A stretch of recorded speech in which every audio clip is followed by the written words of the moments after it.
विद्यार्थी मित्र हो, नमस्कार. आपण या पूर्वीच्या शाखेमधून संत एकनाथ महाराज यांच्या जीवनचरित्राविषयीची माहिती पाहिलेली आहे आणि त्यांच्या अभंगाचं वाचनही आपण या पूर्वीच्या शाखेमध्ये केलेलं आहे. या अभंगावर डॉक्टर किशोर सानप यांनी जे विवेचन केलेलं आहे ते परीक्षेच्या दृष्टिकोनातून अतिशय महत्त्वाचं आहे. त्याच संदर्भाने आपण या अभंगाचा आशय आणि स्वरूप समजून घेणार आहोत. संत एकनाथ महाराज यांचा जो पहिला अभंग आहे, न जायची ताठा नित्य खटाटो, मंडोकी वटवट तैसे ते गा, प्रेमाविन भजन नाकाविन मोती, अर्थाविन पोथी वाचुनी काय, कुंकवा नाही ठाव म्हणे मी आहे, भावाविन देव कैसा पावे, अनुतापाविन भाव कैसा राहे, अनुभवे पाहे शोधुनिया, पाहता पाहणे गेले ते शोधुनी, एका जनार्दनी अनुभविले. हा एकूण 5 चरणाचा अभंग आहे. या 5 चरणाच्या अभंगाचं विवेचन डॉक्टर किशोर सानप यांनी अति सहज सोप्या भाषेमधून केलेलं आहे. संत एकनाथ महाराज यांच्या अभंगाविषयी डॉक्टर किशोर सानप विवेचन करताना म्हणतात, संत एकनाथांची ग्रंथरचना आणि काव्यरचना प्रामुख्याने दृष्टांत, रसाळ उदाहरणे, उपदेश, शिकवण यांनी परिपूर्ण आहे असं डॉक्टर किशोर सानप या संदर्भामध्ये म्हणतात. पहिल्याच अभंगात संत एकनाथ महाराज यांनी मंडुकी वटवट, नाकाविन मोती, अर्थाविन पोथी, कुंकवाशिवाय सौभाग्य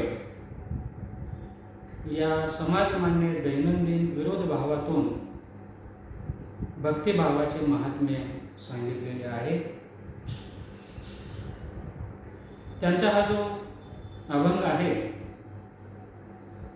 या अभंगाच्या माध्यमातून त्यांनी जे विवेचन केलेलं आहे, त्यांनी जे तत्वज्ञान सांगितलेलं आहे, भक्तीच्या मार्गावर वाटचाल करत असताना कशा पद्धतीने करणं आवश्यक आहे, खरी भक्ती कशा स्वरूपाची असते, हे संत एकनाथ महाराज यांनी सांगितलेलं आहे.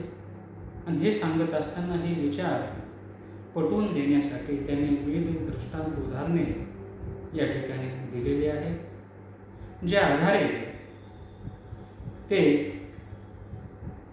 या संदर्भामध्ये भक्तीचं खरं स्वरूप समजावून सांगत आहे.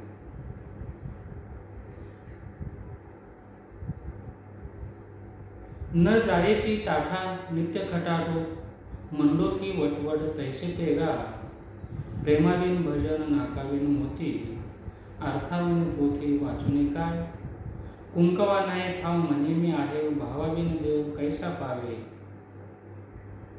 या संदर्भामध्ये विवेचन करताना डॉक्टर किशोर सानप म्हणतात की भावावी म्हणजे भक्तीशिवाय देव हा कुणालाही पावत नाही किंवा प्रसन्न होत नाही.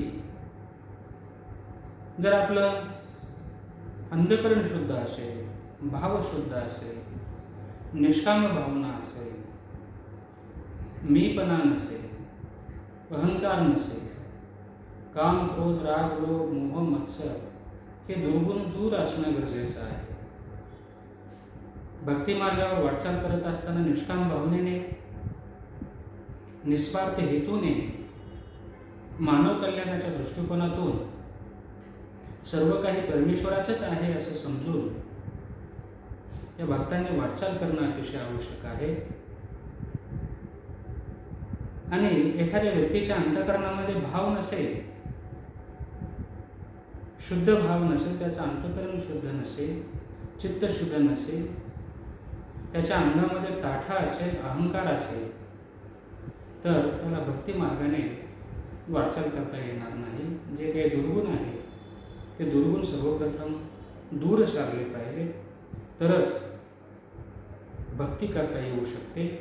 म्हणून ते या ठिकाणी सांगतात की न जायची ताठा नित्य खटाटो मंडुकी वटवट तैसे तेगा प्रेमाविन भजन नाकाविन मोती अर्थाविन पोथी वाचून काय कुंकवा नाही ठाव म्हणे मी आहे भावाविन देव कैसा पावे. पण भावाविन देव कुणालाही कधी पावत नाही. भाव शुद्ध असेल तरच आपल्या अंतःकरणातील ताटा आणि मीपणा यांचं निरसन होतं किंवा दूर होतं. तर आपल्या मनातील मीपणा किंवा अहंकार ताटाचा दूर नाही झाला तर शुद्ध भक्तिभाव अंतःकरणामध्ये निर्माण होऊच शकत नाही. आणि त्यासाठी आणि पुढेही संत एकनाथ महाराजांच्या अभंगाचे विवेचन करताना त्यांनी सांगितलेलं आहे की प्रेमाशिवाय भजन केवळ करायचं म्हणून करायचं नाही, तर अंतःकरणामध्ये प्रेम असलं पाहिजे, श्रद्धा असली पाहिजे, भक्तिभाव असली पाहिजे. प्रेमाशिवाय जर भजन करत असाल तर त्या भजनाला काही अर्थ नाही. म्हणून भजन जरी करत असाल तर तुम्ही ते शुद्ध अंतःकरणाने केलं पाहिजे, प्रेमपूर्वक केलं पाहिजे. काहीतरी सकाम भावना मनामध्ये ठेवून करता कामा नये. ते भजन निष्काम भावनेने असलं पाहिजे, शुद्ध भावनेने असलं पाहिजे, तरच त्याला अर्थ आहे, अन्यथा नाही. म्हणून प्रेमाशिवाय भजनाला काही अर्थ नाही.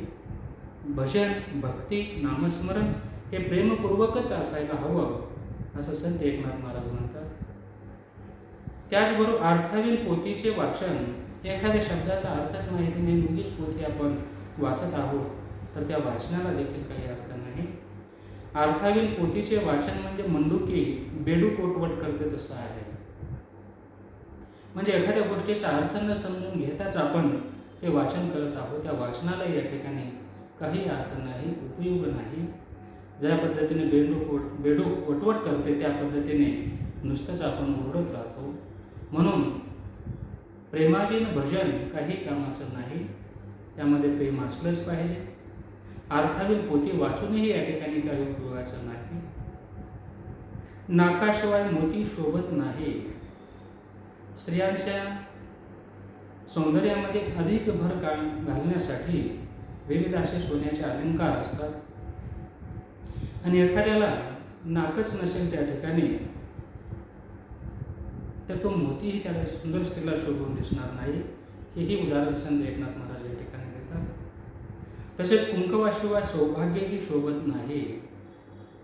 जी सौभाग्यवती स्त्री आहे त्या सौभाग्यवती स्त्रीच्या कपाळी कुंकुम तिलक असतं किंवा कुंकू लावलेलं असतं.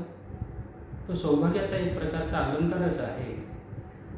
जे सौभाग्यवती स्त्री असते तिच्या कपाळी ती कुंकू या ठिकाणी लावत असते. म्हणून नाकाशिवाय मोती शोभत नाही, तसेच कुंकवाशिवाय सौभाग्य देखील शोभत नाही.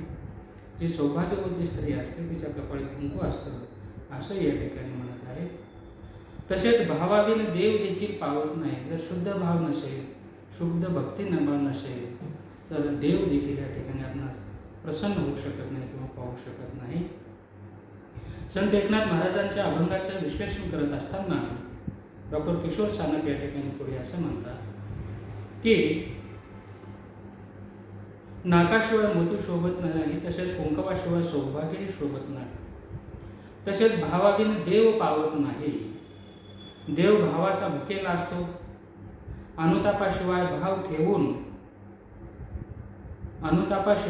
ठेवून जेव्हा खुद्द एकनाथ देवाचा शोध घेतात, पाहता पाहणे गेले ते शोधून एका जनार्दनी अनुभवले.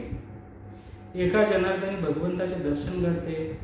भक्तीचा मार्ग एकनाथ गुरु जनार्दन स्वामींनीच सांगितल्याचे संत एकनाथ महाराज या ठिकाणी म्हणतात. आपल्या भक्ती मार्गाचे सर्व श्रेय अभंगाच्या शेवटच्या चरणामध्ये संत एकनाथ महाराजांनी आपले गुरु संत जनार्दन स्वामी यांना दिलेला आहे. कारण भक्ती कशी केली पाहिजे, कशा पद्धतीने वाटचाल केली पाहिजे, हा जो सर्व मार्ग आहे तो फक्त आपणास गुरु सांगू शकतो. आणि त्यांचे जे गुरु संत जनार्दन स्वामी आहेत, या जनार्दन स्वामी यांनी अतिशय सोपा असा भक्तीचा मार्ग संत एकनाथ महाराजांना सांगितलेला आहे. आणि संतांच्या सहवासामध्ये आल्यामुळे आपल्या गुरूंचं मार्गदर्शन लाभल्यामुळे आपला उद्धार होऊ शकतो, परमेश्वराची भेट होऊ शकते. हा विचार सर्वच संतांनी या ठिकाणी सांगितलेला आहे. संत एकनाथ महाराज देखील आपल्या गुरूंचा महिमा वर्णन करतात. गुरूमुळेच आपण घडलो आहोत, गुरूमुळेच आपणास परमेश्वराचे सानिध्य लाभलेलं आहे, गुरूमुळेच आपण ग्रंथ निर्मिती करू शकलो.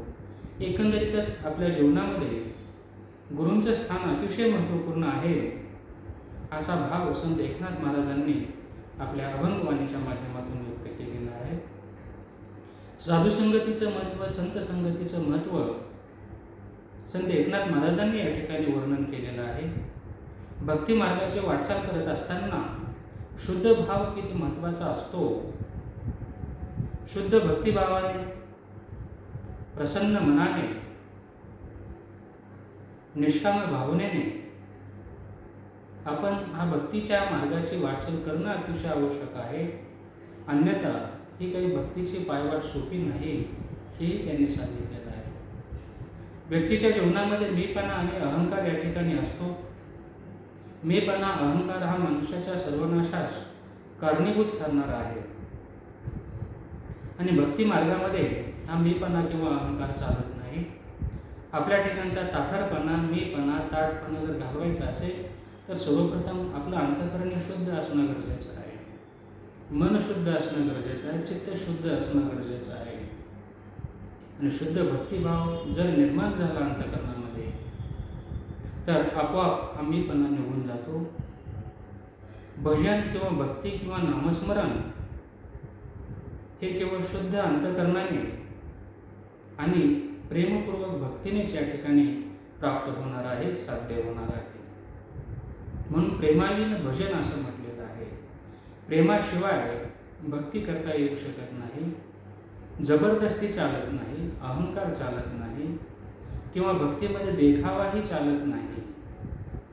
तिथे केवळ शुद्ध भक्तिभाव असला पाहिजे, निष्काम भावना असली पाहिजे, समर्पणाचा भाव असला पाहिजे, सर्व काही परमेश्वराचंच आहे असा कृतज्ञता भाव असला पाहिजे. आणि हा भाव जर अंतःकरणामध्ये असेल तर त्याला या ठिकाणी ही भक्ती मार्गाची वाटचाल करता येऊ शकते. त्याचं चित्त शुद्ध होऊ शकतं, त्याला शांती मिळू शकते. आणि ही सर्व घटना घडवून आणण्यासाठी किंवा आपले आंतरिक बदल घडवून आणण्यासाठी आपल्या गुरूंचं स्थान अतिशय श्रेष्ठ असतं. गुरूंच्या कृपेने, गुरूंच्या मार्गदर्शनाखालीच आपणास हे या ठिकाणी प्राप्त होऊ शकतं. गुरूंचं मार्गदर्शन लाभलं आणि गुरु ज्या पद्धतीने सांगतात त्या पद्धतीनेच आपण तो जर मार्ग अनुसरला, त्याचा स्वीकार केला, त्या मार्गाने आपण वाटचाल करू शकलो तर हा जो परमेश्वर आहे तो परमेश्वर भेटू शकतो. परमेश्वराचं भजन, भक्ती आपण प्रसन्नतेने करू शकतो. यासाठी सद्गुरूची कृपा अतिशय आवश्यक असते. आणि संत एकनाथ महाराज म्हणतात की जनार्दन स्वामींनी माझ्यावर कृपा केलेली आहे आणि हे सर्व मला त्यांच्या मार्गदर्शनामुळेच प्राप्त झालेला आहे, असा कृतज्ञता भाव संत जनार्दन स्वामी यांच्या संदर्भात संत एकनाथ महाराज यांनी व्यक्त केलेला आहे. विद्यार्थी मित्र, संत एकनाथ महाराज यांचा हा जो पहिला अभंग आहे या अभंगाचं आपण वाचनही केलेलं आहे. आणि डॉक्टर किशोर सानप यांनी ज्या पद्धतीने याचं विवेचन केलेलं आहे, या शब्दाच्या माध्यमातून विवेचन केलेलं आहे, त्या आधारे आपण हा भाग समजून घेतलेला आहे. संत एकनाथ महाराजांचे जे विचार आहेत, त्यांनी सांगितलेले जे तत्त्वज्ञान आहे, या संदर्भामध्ये डॉक्टर किशोर सानप यांनी जे विवेचन केलेलं आहे ते अतिशय महत्त्वपूर्ण अशा स्वरूपाचं आहे. परीक्षेच्या दृष्टिकोनातून एखाद्या अभंगाविषयी माहिती विचारली असेल, जीवनचरित्राविषयी माहिती विचारली असेल तर तो भाग समजून घेण्यासाठी सर्वच विद्यार्थ्यांनी पुस्तकाचं वाचन करावं. अतिशय सहज सोप्या भाषेमधून त्यांनी हे विचार या ठिकाणी मांडलेले आहेत. पहिला अभंग आपण या ठिकाणी पाहिलेला आहे. दुसऱ्या अभंगाचा विचार आपण या पुढील तासिकेमध्ये करणार आहोत. आजच्या तासिकेमध्ये आपण इथेच थांबूया. धन्यवाद.